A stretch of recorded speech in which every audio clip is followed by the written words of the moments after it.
say I'm down, but what they don't know is where I've been and who I am, all the ways I've grown. This isn't self-help, it's a full-on rebirth. Welcome to Girl Wake Up, the podcast for women who are done playing small, staying silent, or living by rules they never wrote. I'm Amy Polacko, journalist, divorce and life coach, and freedom warrior, and I'm here to help you take your power back. Because the system isn't going to save us. We need to save ourselves. So grab your coffee, your courage, and maybe a few curse words. It's time to wake up.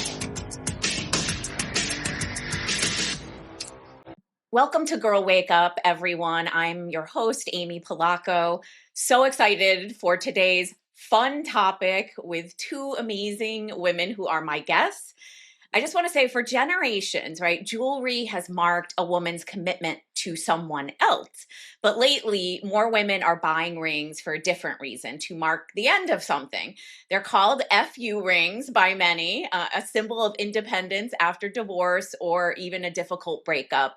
Some women repurpose their engagement or wedding rings, others design something totally new. But either way, the message is the same. This chapter is mine. So I wrote about this trend for The Guardian. I'm so thankful that they ran the story. And today I'm joined by two women featured in that story. Alex Weinstein is an influencer who went viral after creating her own FU ring. And Mollie Suarez is a jeweler who not only designed Alex's ring, but she designed her own. So she's going to tell us about that. And now she helps other women create theirs. So Alex and Mollie, welcome to Girl Wake Up. Thank you. So excited to be here. You know, yes, I called this podcast Girl Wake Up because I just think we're going through a collective reckoning, for women, right? And we're seeing that. We're seeing that in the jewelry, right? We're seeing that word divorce ring, which we've heard thrown around, and we had a couple celebrities back in, I think, starting in 2024, mention that term. It's not strong enough, I think a lot of women think, right?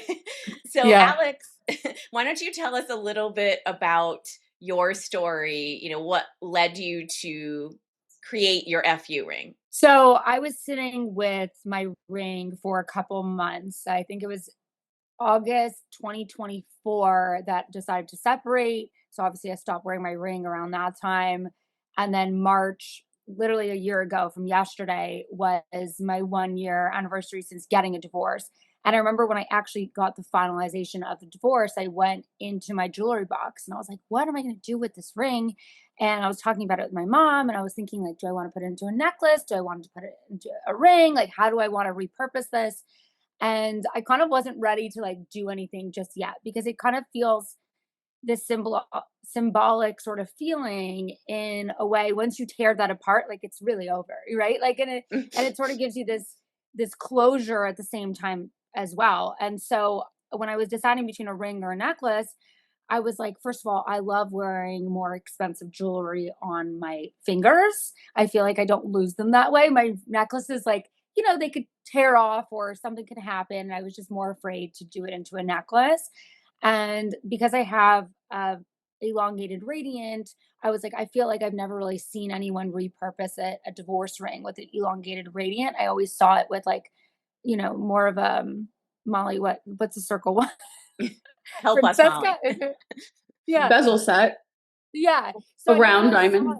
Yeah, a round diamond. I never really saw anything with the elongated diamond. And so then I put up on my Instagram story, I want to create a divorce ring. And so many people in Tampa recommended Mollie and West Shore, diamond for it. So I was really excited we connected, me and Mollie. And then I think it was maybe June or something I came to you. And then by the time we were done, it was end of July. It was a quick process. It was such a great experience working with you. Obviously, we kind of collaborated on just different ideas and we were looking at, different inspiration. And it was really fun to kind of come to the idea with Mollie on this ring. It's breathtaking. I mean, show us. For those of you watching this on YouTube, you can see it. Ooh. Yeah. And so Mollie actually had this great idea of putting my birthstone on the back of it. Well, yes, we can see it.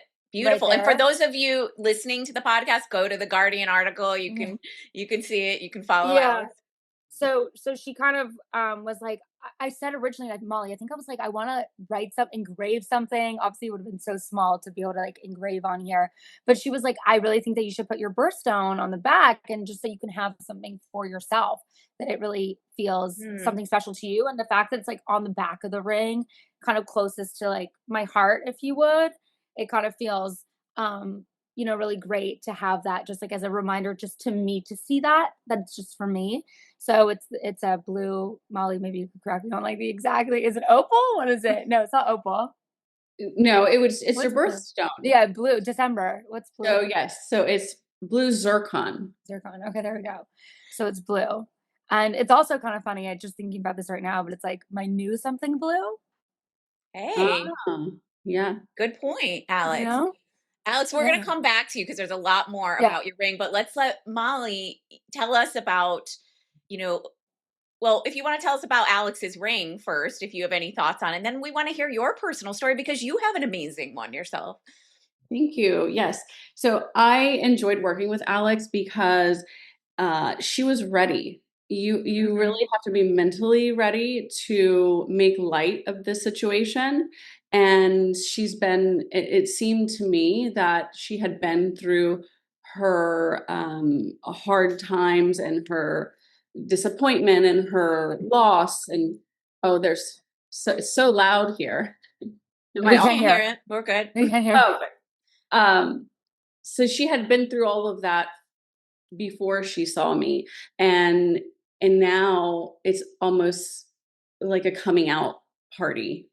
Yeah, And I like so that. to create this ring, um, she just was mentally ready for it, and I enjoyed that, I guess, enthusiasm behind her Yeah. and in designing the ring. And we of course had so much in common. Yeah. But I was proud of her also to make this situation better than what it felt like by doing Thank this you for ring. that. Right, and you're no stranger to these rings. Tell us about your story Right. personally. So I have been working in the jewelry industry and a gemologist for 28 years, and mostly selling engagement rings. Right. So I had been around couples and their happy moments, and then seeing their life's journey and working with many people that. Turn to well, first they get married, and then they start with gifts of the babies, and then Hmm. anniversaries, and then you start to see a trend in time period of their lives where now they're maybe focusing in on themselves because Well, they're it's in a bad interesting, place. right? About half of marriages end in divorce. And I'll never Yeah. forget, this heart-wrenching moment. You ladies know I've been divorced twice. Now I'm a divorce coach.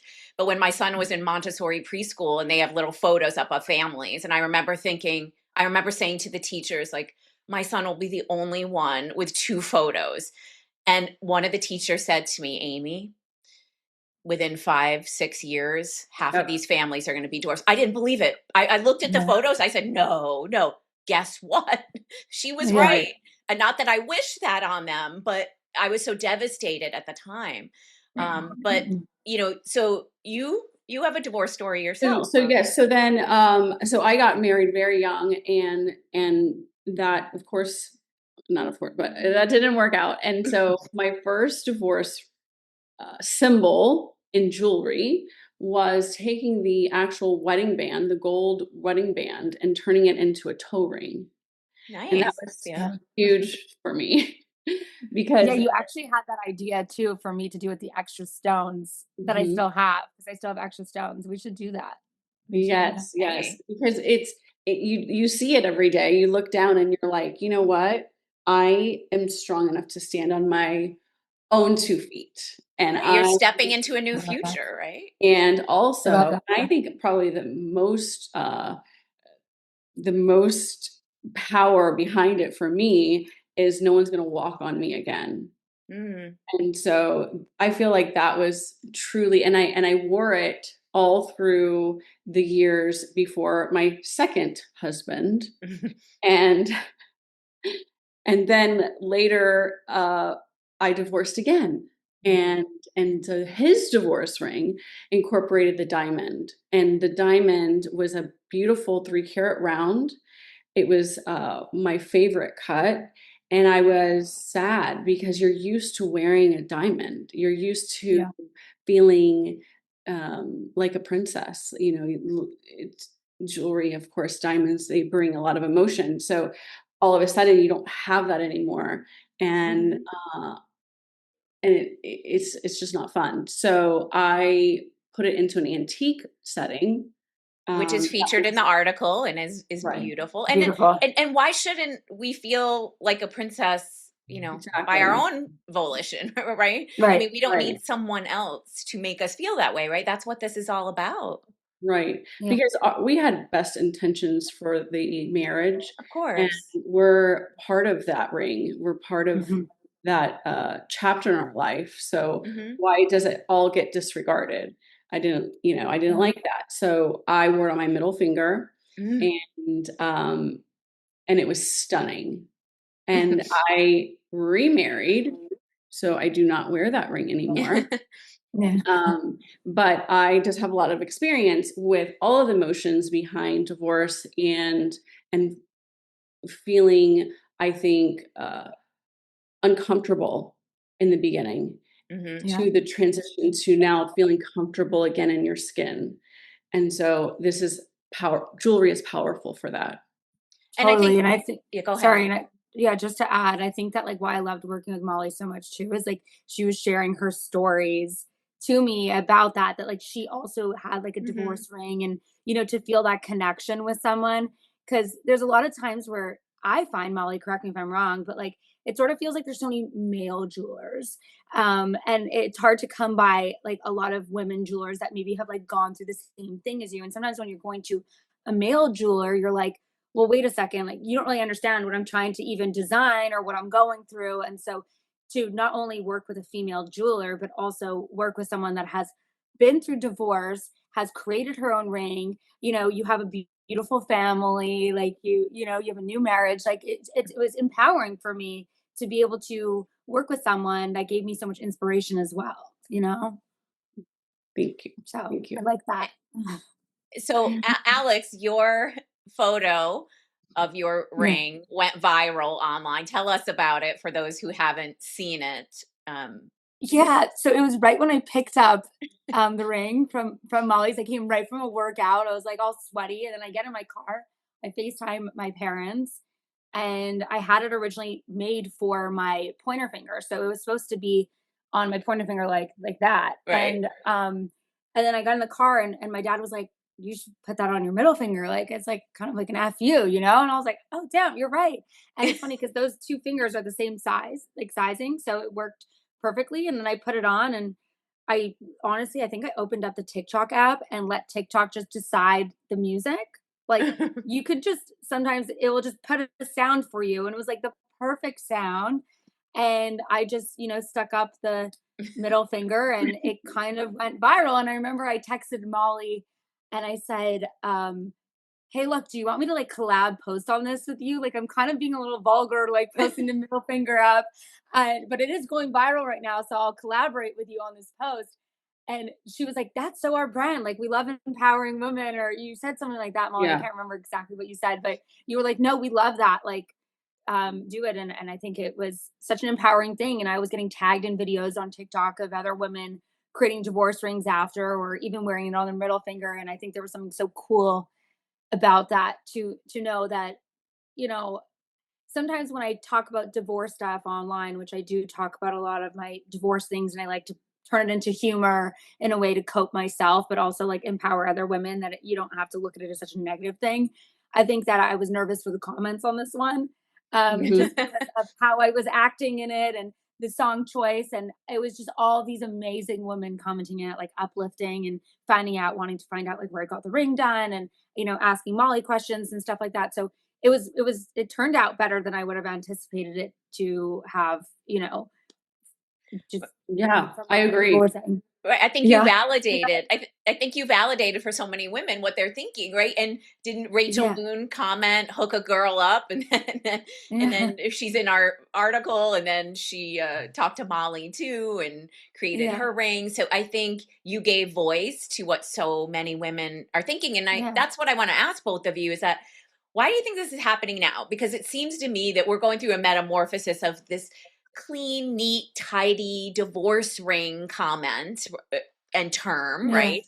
To the FU ring. And it is indicative of what's happening in our society, isn't it? Yeah, I think that, like, for me personally, it wasn't like I was trying to do it as, like, an FU.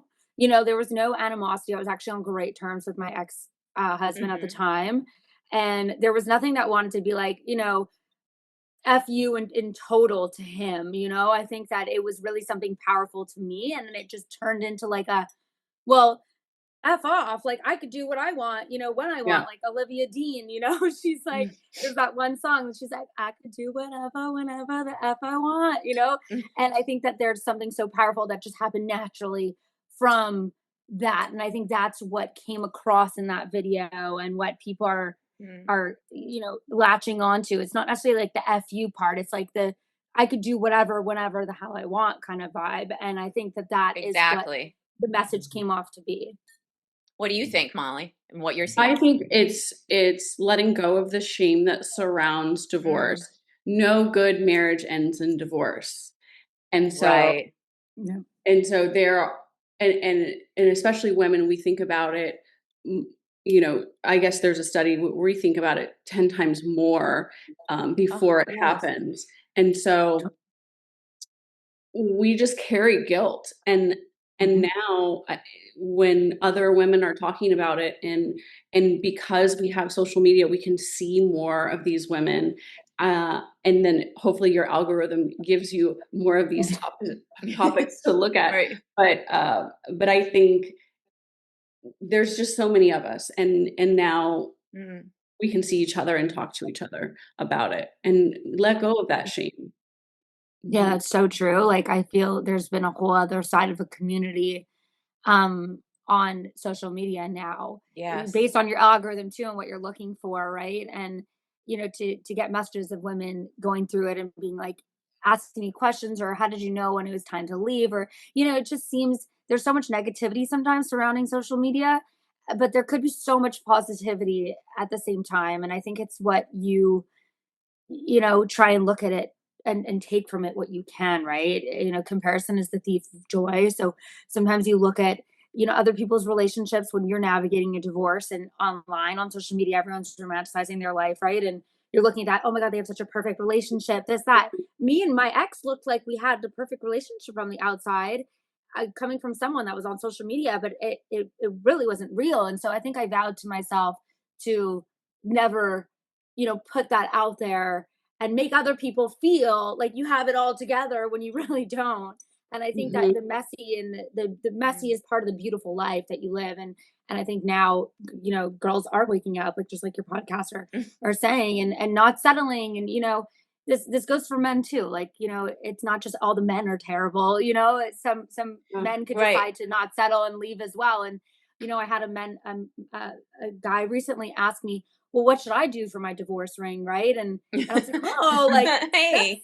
I was like, okay, like, pop off. So I really just think it's about empowering anyone in this situation to never settle, to choose yourself, to love yourself, and don't feel don't feel as bad if you're still carrying around the trauma and the guilt. Like Molly was kind of saying something about guilt, and I really resonate with that. I was on FaceTime this morning with one of my best friends, just saying how sometimes I wake up and I still feel this like trauma, right? Of things that Mhm. I went through, and she was like, it's normal. Like the body takes so long to respond to that and get rid Mhm. of that. So I think it's just about giving yourself grace and putting Yeah. yourself first at the end of the And day. Wait, and a go. lot of people think that they're going to look down at their old diamond and be reminded of all of that. Mm, And that's Mhm. I try to remind them that that's only if you let it. That's only if you Right. let it right, have right. power over you. And we in our minds can do whatever we want. And so we can turn that power into positive power just as easily. And so now I think it's a lighter conversation, but I almost, now that I'm listening to Alex and how it transpired for us, Yeah. I think maybe Divorce Rings does need a jeweler that kind of helps you feel good about it, about the choice and the That's design. definitely true. I think everything you're saying, Alex, is so powerful in this shift that we're seeing, right? And Yeah. by the way, as a divorce coach, I help many women through the trauma, and Yeah. after divorce often too. And Yeah. I tell them it's a process, right? And Totally. there was a book written, The Body Keeps the Score. Like it takes a while for our nervous system to relax, and hopefully looking down at the ring helps that. And I just want to say anecdotally that, once in a while, do I get men who comment on Instagram or whatever about how I am, the devil and Yeah. breaking up families and all of these things. But the reality is that so many of us we're so committed to our marriages. Like, even when an outsider hears about it, often I hear my clients' stories and I'm like, I can't believe you stayed this long. Wow. Yes. Because I think we as women, whether we have children or we don't, have to be able to put our head on the pillow at night knowing we did everything to save that union. And I'm not saying 100% of us are so perfect all the time, Yeah. but that's most of us, right? Yes. Yeah. Yes. And actually, my mom said that. I remember there was, we started having some problems. It was like March 2024. And then April 2024, I was about to leave. And I walked out the door, got in my car with my dog, and I was like leaving him. And my mom said, "Did he agree to couples counseling?" And I said, "Yes." And she was like, "So turn the car back around.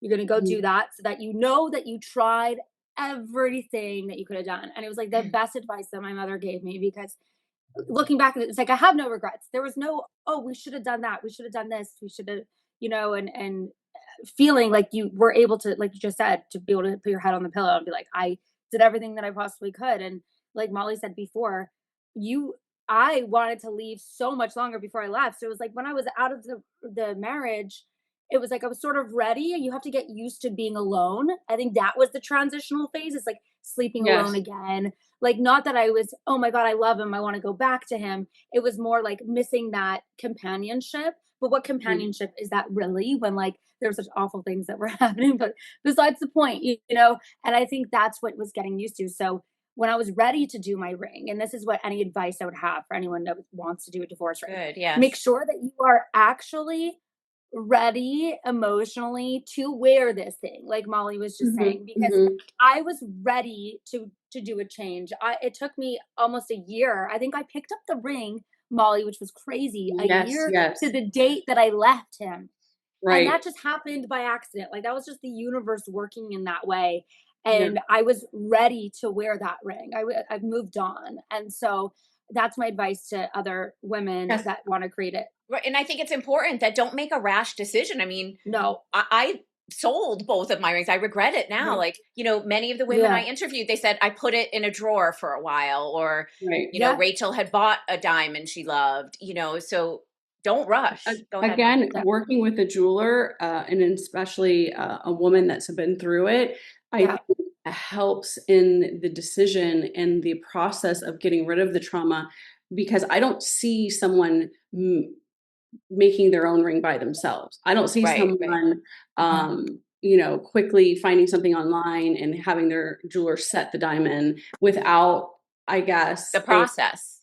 Some type of emotional conversation behind it and support, I guess. So, well, it's funny. The other jewelers who were part of the story, and I met them here in Connecticut, and they said, "Hey, we're hearing this term FU ring a lot with our customers." They often joke, and I bet you feel the same way, that they should have a sign that the therapy is for free.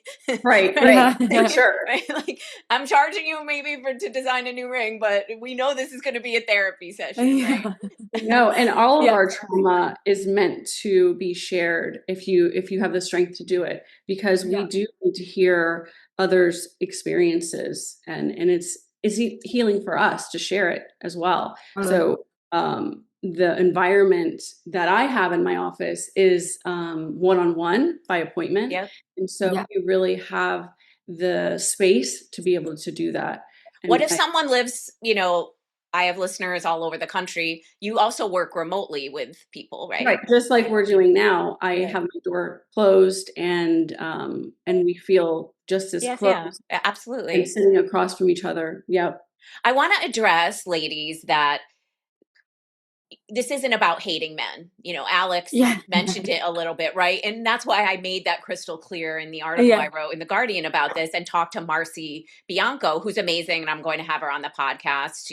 We're going to talk about where feminism is now. But, when people think, oh, these FU rings are just about man hating and it's crude and it's rude, they're missing the whole point. And I thought that Marcy Bianco explained it perfectly in the Guardian article, is that this is about FU to those standards we've been held to these roles we've been constrained to. This is about our own liberation, and it really doesn't have to do with you. It has to do with me, right? And what do you think? I mean, I could agree with that totally, because it's kind of also like an FU to like who I used to be and like who I'm about to become. I think that there's something where you're sort of waking up through all of this, and it's like, girl, wake up. Yeah, like girl, wake up. Like that's what I've been through. This is where I'm becoming. And like, how strong am I? And like, what do they say? Like, you literally cannot scratch a diamond, right? So there's something so, Molly, that's right? Like, yes, scratch. Yeah. So when you're re-empowering yourself with this diamond, it's like, no one can hurt me. It's kind of this like armor that you now have. That's like an FU to not allowing people to scratch you anymore, right? And there's so much symbolicness into the diamond for just anyone that's trying to empower themselves in any which way. And sometimes being vulgar is shocking, but that's what you need to push yourself.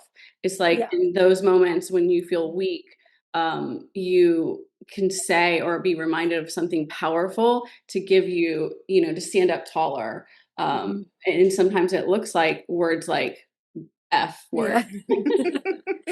So sometimes it's good, it works. To say Fake it till you make it. Yeah, like it's like going to like what is it, like the rage rooms, like sometimes you just exactly. need to rage out and get it off your chest. Well, it's funny. Before my 17-year-old son went to school today, I'm like, Max, look, my Guardian article's in Apple News. He's like laughing about the FU ring. I'm like, you don't get it, honey. It's okay. Hopefully you'll never get it. Yeah, exactly. Someday. But I want to move on to this segment that I do here on Girl Wake Up called Truth or Trap, right? Where I present a common societal idea or something thrown around about women, and I would love for you to react to it. Here's one. Divorce culture is becoming too celebratory. Which options what are the options? Is it truth or is it a trap for women? That comment. A trap, because you use the word to. You use the word to. It's not to anything. It is what it is. Yeah. Preach. It's so true. Exactly. And look, there are many advocates of marriage who think, we should end no-fault divorce. I have written about this as a journalist. I've spoken out publicly. I was on a national news program maybe a year or two ago, and I was pitted against someone whose husband wanted to divorce her, but she thought he should be forced to stay married to her. And so, yes. So, I don't think divorce culture being celebratory and celebrating women's power and self-love and self-determination means that we don't value marriage, right, ladies? I mean, Molly, you're married for the third time, so you clearly believe in it. I do. The companionship, and we all enjoyed while we were married. And I remember feeling proud that I have someone by my side that loves me, supposedly all of the parts of me. So that part is wonderful. But with women now, it's not 100 years ago. Women now have jobs to support themselves. So we do not have to put up with the roles that were put in place or in society's head sometimes. It's still in the minds of traditional conservative lifestyle, and so we don't have to put up with that anymore. And 100 years ago they shouldn't have either. But we're getting better every year. We're getting better, but there's still a long way to go. Right. And there's still people out there who want us to go backwards. Correct. And so, we see these studies. I've written about it. I wrote an article for Newsweek back in November about how more women are staying single after divorce, right? So more young women, pointing to you, Alex, as Molly, you and I are more, is that deciding to stay single longer. Can you speak about that, Alex, at all? I mean, what do you see, and what do you tell women who they revere you as a role model, and rightly so, for your influencer status?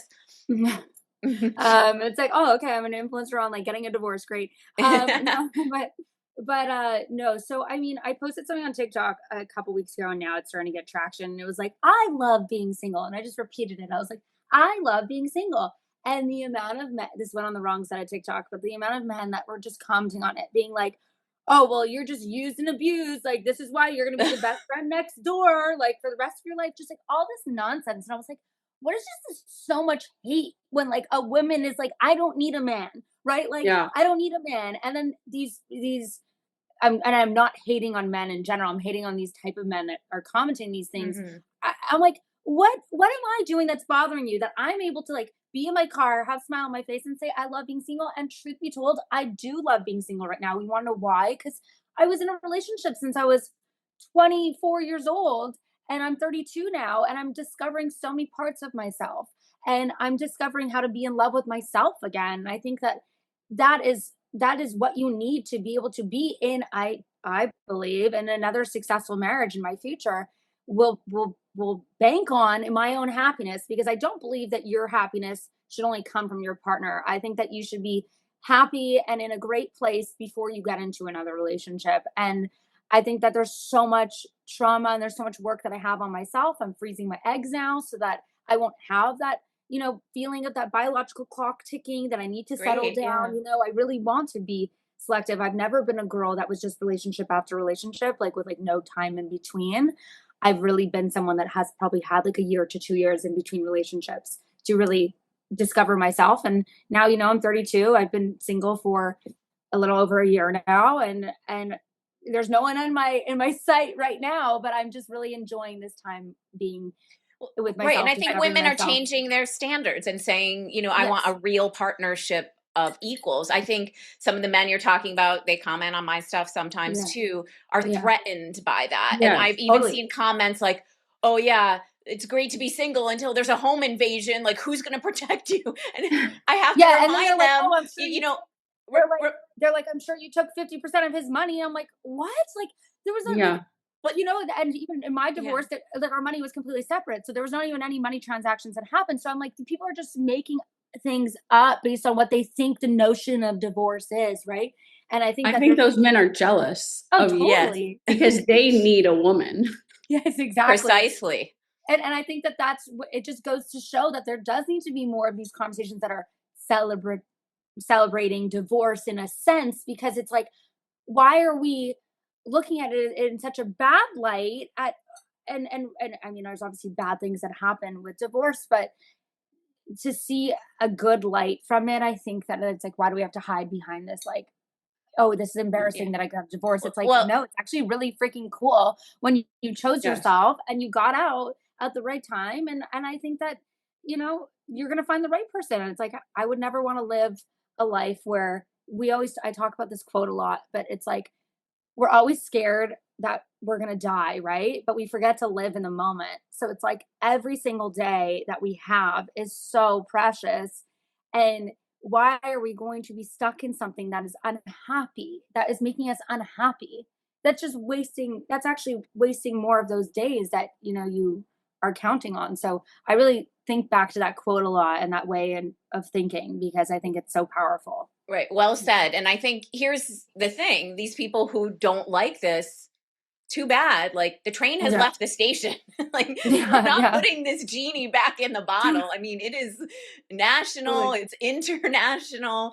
And I think that's what drives some people crazy who want to keep women small. Yeah. What parting Yes. words would you have for women before we wrap up, Mollie?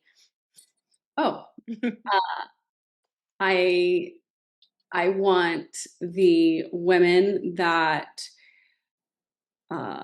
are broken, that are on their knees, that can't imagine getting out. I want them to know that there is a light at the end of the tunnel, and to push yourself to Yes. do what's right for you, and put yourself back together. You can do that, but you have to be strong enough to leave. And when Right. you have a support around you. You find the people that will love you and put you back together. I had so many people reach out to me during my second divorce that were mothers in school with my kids. Their kids were in school, and it was like the time period of people waking up. And so like first, second, third grade, these mothers would reach out and say, tell me how you did it. Tell me what you did, and even here in the office, when the women come in, it's hard for them in that period. Right. And so I would give them a divorce basket with like a Jesus candle and a meditation coloring book and chai tea. And it's just like taking time for yourself, but to love yourself enough to get out of that situation. And it's really tough for women. But when you do, we can celebrate it, and you can be independent. Right. And notice she did not say everybody, voodoo doll in the basket or anything like that. It's all about self-care, right? And what you're describing is exactly how I became a divorce coach, right? Like it went through my town. People said, call Amy, don't do anything before you call her, talk to her. And then I became a coach, and my heart has led me to this work. And, so we're all led to this in a different way, right? Alex, as an influencer, Mollie, you're helping people create their FU rings. And that is so incredible. I think the common thread among all of us is that after we get through this, we all feel this desire to reach back and help the women behind us, right? Who are still perhaps in that situation. And, I think it's an amazing, amazing thing. Anything you want to say, Alex, before we sign off? There was two things. One, I was going to say Mollie's office feels like you're going into a home, like your own home. So I have to give you credit for that, Mollie. It's very it's not your typical um, scary looking like jewelry store where there's like so many things. It really feels one-on-one, and it feels so authentic being there. It feels like you're in your own home. And I love that you have that feel towards that. It's like whether someone's coming to you, for the big moment of popping the question, right? Or coming and needing to cry on the couch, I think that you really have this like warmness into your place. And I really love that. So and then, for the message that I have for anyone, going through all this, to follow what Mollie said is yes, like the strength is definitely needed. And I think I felt this level of like embarrassment, especially because I came from a very short marriage that was only 8 months. And so I was like, oh my gosh, like I'm so embarrassed. Like this just happened. And I remember my parents just saying to me, like, oh, you didn't settle. How is that embarrassing? Like you're getting out. So I think that there's this level of, talking to yourself or talking to people around you to let you know that it's not embarrassing. It is never embarrassing to admit that you're unhappy. And the longer that you sit with it, the more unhappy you're going to be. So like if you just have to pull off that band-aid and be uncomfortable for like a conversation or a week or a month or 2 months, 3 months, your life afterwards is going to be so much greater. So just rip off that band-aid, have the conversation. Even like my ex and I had little conversations before we had the big conversation, right? So, it's not just like, oh, here's papers, like I want to get a divorce, right? There is little conversations. So I do believe that it is important to just rip that off, deal with the uncomfortable, because once you deal with the uncomfortable, then the comfortable comes in after. And you know what? If it's meant to be, it'll be. Like I know Right. someone that's gotten a divorce and then they've gone back together, and like they're so, they just needed the time apart. And so Yeah. for that, I'm so happy for them. So if it is meant to be, it will be. But even Be separating, brave. just, Right. yeah, be brave. Exactly. Even just separating for a couple months, we did no contact for a month and a half to 2 months before we decided that we were fully gonna, get a divorce. So I think that that is so powerful too. You don't have to just think about, oh, I need to go get a divorce. You can also think about, let's separate for a little bit, take some time apart. And I think people forget that that is an option to do. Like, Right. I think those are powerful words to yeah, leave on. And that is an yeah, option when it's amicable, right? I right. have a lot of clients who are dealing with abuse situations where No, it's not, totally, right? That's totally. different. How can everybody find you, Mollie? My website is westshorediamond.com, and it's West Shore, like North Shore or East, it's Yep. West Shore, one word. And our Instagram is the same, and TikTok, everything is West Shore Diamond. And Alex. Alexandra J on Instagram, and on TikTok it's Alexandra J5. Thank you both so, so much. Goodbye, Thank everybody. you. Thanks for listening to Girl Wake Up. I'm your host, Amy Polacko. If this episode woke something up in you, don't let it fade. Share it with a friend who needs to hear it, leave a review, and keep this conversation going. Remember, no one's coming to save you, so she did. Get what I want.